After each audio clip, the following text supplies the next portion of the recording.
झनक सीरियल की new promo में अभी तक आपने देखा कि अर्शी और अनिरुद्ध के बीच बहुत बड़ा झगड़ा होता है और वो झगड़े को सुन लेती है झनक ये फैसला कर लेती है कि वो कल सुबह होते ही वो बोस फैमिली को छोड़कर चली जाएगी और अपनी वजह से और भी सरजू को तकलीफ नहीं देगी, क्योंकि उन दोनों के झगड़े की वजह नहीं बनना चाहती और उन दोनों की शादी टूटने की भी वजह नहीं बनना चाहती, इसलिए वो इस बोस फैमिली को छोड़कर चली जाएगी। अर्शी से अनिरुद्ध बहस करने के बाद वो झनक के पास जाता और बोलता है कि झनक तुम्हें कुछ हुआ तो नहीं। तभी झनक बोलती है क्यों, मुझे कुछ होना था क्या? तभी वो बोलता है कि तुम अर्शी और मेरे दोनों की बातों सुनी तो नहीं? क्यों सरजी, कुछ ऐसी बात हुई क्या जो मुझे सुननी चाहिए और आपके और अर्शी दीदी के बीच हुई क्या? तभी अनिरुद्ध बोलता है कि कोई बात नहीं, कुछ नहीं हुआ हम दोनों के बीच। तभी अनिरुद्ध झनक के कमरे से चला जाता है, लेकिन झनक समझ जाती है कि उनके बीच हुआ क्या और किस वजह से बहस हो रही थी।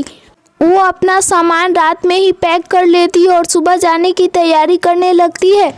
सुबह होते ही वो बोस फैमिली को छोड़कर चली जाती है। सुबह होने के बाद वहीं पे बड़ो माँ देखती है कि झनक अपने रूम में नहीं है। झनक को रूम में ना देखकर वो सभी जगह ढूंढने चली जाती है, लेकिन उसे झनक नहीं मिलती। तभी वो सभी को आवाज़ देकर बोलती है कि झनक को आपने कहीं देखा है? वो झनक को ढूंढने के लिए बाहर निकल जाता है, आसपास भी देखता है, अप्पू के यहाँ भी कॉल कर पता करता है, लेकिन अप्पू के यहाँ भी नहीं गई थी झनक। बड़ो माँ अनिरुद्ध को भी जाकर बोलती है कि अनिरुद्ध तुमने झनक को कहीं देखा है? अनिरुद्ध घबरा जाता है और सोचने लगता है कि झनक आखिरकार गई तो गई कहाँ।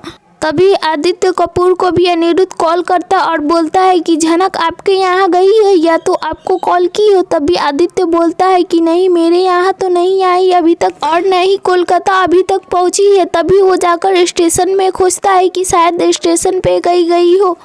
स्टेशन में अनिरुद्ध झनक को देख लेता है और बोलता है कि झनक तुम छोड़कर क्यों चली आई बोस फैमिली को?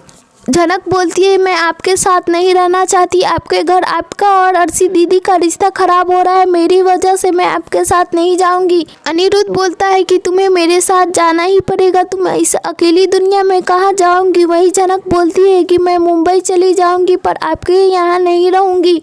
झनक बोलती है आप अपना टाइम बर्बाद कर रहे हैं, आप यहाँ से चले जाइए, मैं आपके साथ नहीं जा सकती क्योंकि मुझे आपके साथ नहीं रहना है। अनिरुद्ध उससे जाने के लिए बहुत गिड़गिड़ाता है, लेकिन झनक नहीं मानती और बोलता है कि ठीक है, अगर तुम इस बार मेरे साथ नहीं चलोगी तो मैं कभी भी तुम्हें बुलाने नहीं आऊँगा। जब झनक देखती है कि अनिरुद्ध सरजी मुझे छोड़कर चले जा रहे हैं तो वो बोलती है कि रुक जाइए सरजी, मैं आपके साथ चलूँगी। और दोनों बातें करते और बोलते हैं कि मैं आपके साथ जाने के लिए तैयार हूँ, लेकिन आपके घर वाले बोलेंगे क्या?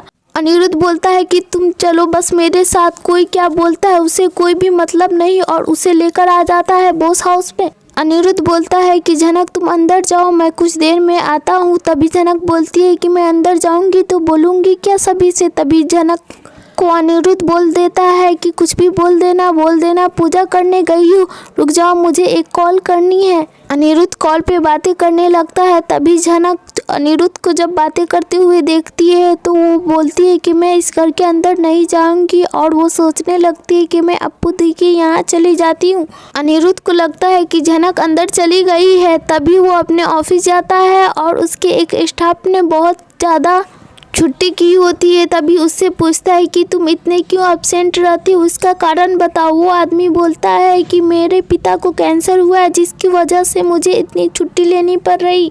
अनिरुद्ध शॉक हो जाता है और बोलता है कि ठीक हो जाएंगे तुम्हारे पिताजी, और वो बोलता है कि मुझे अपने पिताजी को आज डॉक्टर से दिखाना है। अनिरुद्ध बोलता है कि मैं तुम्हारे साथ चलता हूँ, और वो उसके पिता के साथ जाता है और डॉक्टर से दिखा लाता है। तभी उसके दिमाग में एक खुरपाती चाल चलती है और उसके पिता की जो रिपोर्ट होती है कैंसर वाली, उसकी फ़ोटो वो ले लेता है और अपने स्टाफ को भेजता है और इसका हूबहू एक कॉपी तैयार करो, मेरे नाम से अनिरुद्ध बोस के नाम से तैयार करना है। हूबहू अनिरुद्ध बोस के नाम से वो कॉपी तैयार हो जाता है।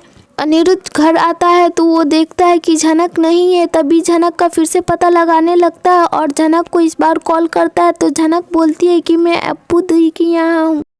अनिरुद्ध अप्पू दी के यहाँ जाता है और वहाँ से झनक को लेकर आता है और वो अपनी सारी सच्चाई बताता है। वो झनक को बोलता है कि झनक मैं तुम्हें एक बात बताने वाला था, ये है बात। और वो झनक को रिपोर्ट दिखाता और बोलता है कि मुझे कैंसर है।